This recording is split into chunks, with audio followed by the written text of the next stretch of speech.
Hi, how are you? Hey, what's up, man? How are you? I'm well. How are you doing? I'm doing great. You know, we'll start easy. You got the new record coming out. I Had a Dream That You Were Mine, which is not something I can say without singing it in my head. Yeah, I thought it was funny. You get what you pay for, right? You buy I Had a Dream You Were Mine, you put the thing on, and the absolute first thing you hear is, I had a dream that you were mine.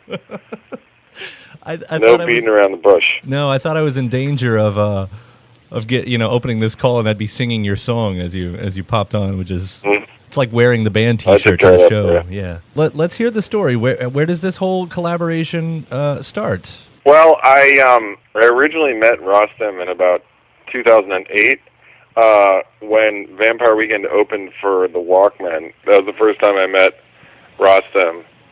He had played Saturday Night Live the night before, and they still honored their commitment and came and opened for us for about 5 nights in the South. But we didn't get to be friends until about 5 years later. He heard through a mutual friend that I was working on a solo record, and he wrote me out of the blue and invited me over to write songs. And he lived down the street. So we got together and hit it off really quick and wrote 2 songs that ended up on my solo record, Black Hours. And after Black Hours came out, we decided to try working together again, but we didn't know to what extent it would be. I guess it was sort of assumed that we would be working on a few tracks for my solo record, my next solo record. But we just got stuff done so quickly that we after our second songwriting session together, we decided that this should be its own project, and that's when we decided that it should be a full record that we do together. I was thinking about like how often I hear about, musicians, they'll meet up, they'll be like, hey, we should work together soon. We should work together. And it never happens. Right. And that's so true. And then the other thing is that if you try it, which I only have maybe once or twice, it is, I can't believe this worked out. Like, it never works out. Finding someone that you want to collaborate with, that wants to collaborate with you, and then on top of that, having it actually work out, seems to me like I can't imagine it ever happening again. And I'm amazed that it did the first time. I always felt so lucky in the Walkmen that I had my old friends who wanted to do this, because I had friends in New York who had to put ads in the newspaper and meet people and try to start bands, and it just seemed so hopeless. It just seemed, people were coming from all different. People really didn't get along. And you luck out. A couple times. There was another collab, though. This quick on the heels of the Paul Maroon collaboration, too, right? Actually, it was simultaneous. At one point, Paul and I were working on Dear God, and Rostam and I were working on this, and this is before either of us had really discussed what we were doing, and it was funny because the Paul stuff was so different from the Rostam, so I didn't know if this was all another solo record I was going to do and put all these songs on it, and that's when, at some point, I just realized these need to be separate, and I'm glad I did that, because both records came out a lot stronger because of that. Yeah, that's got to be really fun for any kind of artist to. That's a big sandbox that you get to play in, having both of those going on at one time. Oh, it's great! It's unbelievable. It kept me so busy. At one point, I had so many songs going on that I sort of started losing track of what I was working on. But it was such a good problem to have. I have these 2 guys who can play just anything and are so good, and both willing to work with me. I felt, it was really, it's incredible. To this album, working with Rostam, I don't know. Is he still in the producer role, or does it really become more of a this is how we work together in a band? Well, it's funny because in my whole experience of working with producers, I've worked with about 4 over all the years. Mostly, I've always worked without a producer. But in the times that we have, it's been so different each time. Just the word producer is such a vague. It can, in terms of a job description, there's really it can sort of mean anything. Some of them are like songwriters who want to be involved and you're doing it all together and involved in the way that it's going to go. Some are just sort of engineers and mixers, and some are kind of just like editors and don't even really have much technical knowledge at all. And so it's really such a wide scope of stuff. With Rostam, it was like we were a band together. That's why we named it what we did.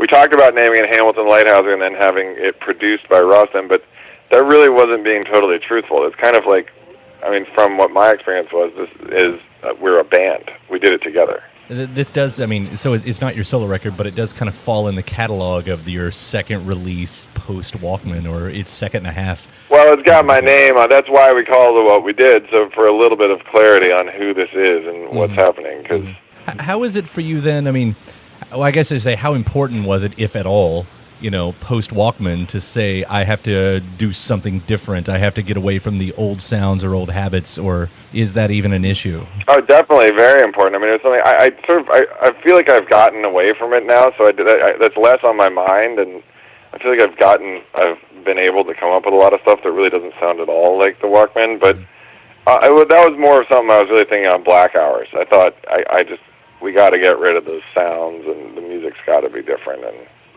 once I got there, I felt I didn't have to worry about that as much. Yeah, success. You pulled it off. Thanks. There's something I hear in your voice. I don't know. It's and more so now than ever before. And maybe it's that I've seen you in press photos in a suit, and this is what conjures the images. But you have as much Frank Sinatra style crooning going on as you do anything rock and roll. My mom read some press that came out with Black Hours that was mentioning Frank Sinatra, and she called me and said, it's such a compliment, that's so nice, but one thing you got to keep in mind is don't get too close to Frank, because nobody wins when it comes to Frank. So I try to avoid that as much as possible, actually. It's in there, though, whether you want it or not. It's just the style. I mean, the way you draw out, like, in 1,000 times, it's, the way that chorus kind of comes out, and that's what I hear. Oh, good. I love his singing. I do. Yeah. I do. The new but video... you don't want to get too close. Yeah, the new video doesn't, take away from that too much when you've got your dad also kind of pulling it off, kind of hearkening to an older generation. Yeah, we're really proud of that video. I watched it again yesterday when it came out, and it was funny. It's sort of like seeing it for the first time. I don't know why. I guess maybe because I know it's out in the world, and I really loved it so much. Is your dad doing an impression of you? No, that's him. I mean, maybe I'm doing an impression of him when I sing. I mean, he's a singer in a band, and has always been. It was the first band I ever saw. And he can really sing. I mean, in that he's singing along to the track, but he's really singing there. Mm-hmm. It's kind of interesting, though. I mean, when you pull back to the thematics of the video and take away, I guess, the personal thing that you saw, behind the curtain. I mean, it's a cool video. The young part, the middle part, the old part, and everything. And I didn't know if that was something you would look at and be like, yeah, that's we're of the same cloth. Well, we are. It's just kind of what I'm getting at. It's sort of a special moment for the viewer, maybe as much as it is for what sentimentality you might have had during the whole time. Yeah, I mean, I think it translates, like the idea when you realize that, and that's also Rostam's dad in there too. Mm-hmm. He's playing the keyboard once it cuts to my dad. Great mustache. It does create like a narrative as the video. I mean, I really think it works well. And Sam, the kid, is my friend's son, and he really was awesome too. I read the Pitchfork interview that you guys did, and it was talking about you playing chess on your iPhone as you did the lyrics. Are you a good chess player? I'm not bad. I taught myself to play when I worked at the Metropolitan Museum of Art, which doesn't say much for how much I was actually working, but I did. I had like a chess program on my computer, and I would sit. I literally did not even know the rules when I sat down there, and 6 years later I came out not bad, and now it's 15 years later, and I can hold my own. Yeah, you know what? I'd played on phone and computer for a long time, and I guess I'd had it on the easy setting, and one day I decided to teach my son. He's 8.5 now, and he was probably 7 just last year or something, and I was teaching him, and within like 2 games, he's already beaten me. So I'm going to say I'm not that good at chess. Well, it's addictive. It's very addictive. It is. My uncle has all these insomnia problems, and he's a big chess player, and he did a sleep study, and one thing they told him is that he needs to stop playing chess. And you think it's such a relaxing feeling, I know, right? I guess it's not. I think it's like encourages all this aggression and like neuroses.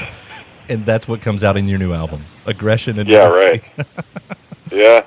Well, thanks for taking the time today. I'll let you get on, and hopefully we'll see you around Louisville again, sooner than later. We'd love to have you. Okay, yeah, definitely so.